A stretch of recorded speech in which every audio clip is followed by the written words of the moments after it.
Deep in the heart of a forgotten village, where shadows clung to every corner like a second skin, lived a man named Zane.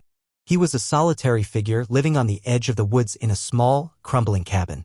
The villagers whispered strange stories about him, stories of eerie lights flickering through his windows at odd hours and of haunting sounds drifting on the night breeze. But Zane paid no mind. He preferred his solitude. One rainy evening, as Zane gathered kindling near the forest's edge, he noticed a small, trembling creature crouched beneath a gnarled oak. It was unlike anything he'd seen before, a pale, gaunt figure with hollow eyes that gleamed faintly in the dim light. It looked starved, desperate. Something stirred within Zane's heart. Against every instinct screaming to flee, he took off his coat and draped it over the creature, then pulled out a piece of bread from his pack and placed it gently before it. "I don't know what you are," he murmured, "but you can't stay hungry out here." The creature devoured the bread with unnatural speed, then looked up at Zane with an intensity that sent a chill down his spine. It was almost grateful. That night, Zane returned to his cabin with an uneasy feeling, but something about the encounter had softened his usual walls. He didn't know that by feeding that creature, he had unknowingly bound himself to a nightmare. As the days passed, Zane noticed strange things. Footsteps outside his cabin when no one was there.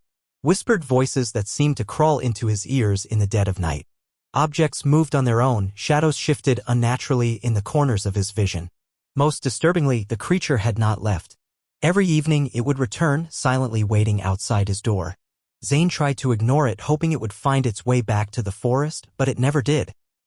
The creature became bolder, slipping inside when Zane's back was turned, sitting just beyond the flickering firelight, watching. One night, as the wind howled outside, Zane awoke to a guttural whispering that filled the room. The creature was there, but no longer just a starving figure. Its pale skin stretched tight over bones, eyes burning like coals, mouth twisted into a permanent, sinister grin. "I fed it once," Zane thought desperately, "now it won't leave." The creature's voice slithered through the room like smoke, filling Zane's mind with dark promises and ancient curses. "You fed me, so I am yours. I live where you live. I breathe where you breathe. You cannot escape what you gave life to." Days turned into weeks, and Zane's sanity began to unravel. Sleep eluded him as the creature's presence grew stronger. It whispered secrets in languages no human should know, secrets about hunger that could never be satisfied, about darkness lurking just beyond the veil of reality.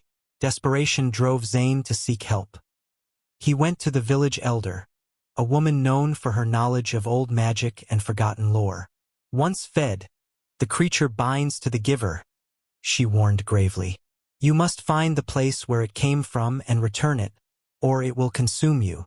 Armed with little more than a lantern and a trembling heart, Zane ventured into the forest. The trees seemed to close in around him, thick with mist and the scent of decay. Strange shapes darted just beyond his sight, and the creature's whispers echoed louder, a cruel symphony of dread. At last, he found a dark hollow, a pit in the earth that seemed to breathe. From its depths, the creature's form began to dissolve, slipping back into the shadows. "Go back," it hissed, "and do not feed what you do not understand."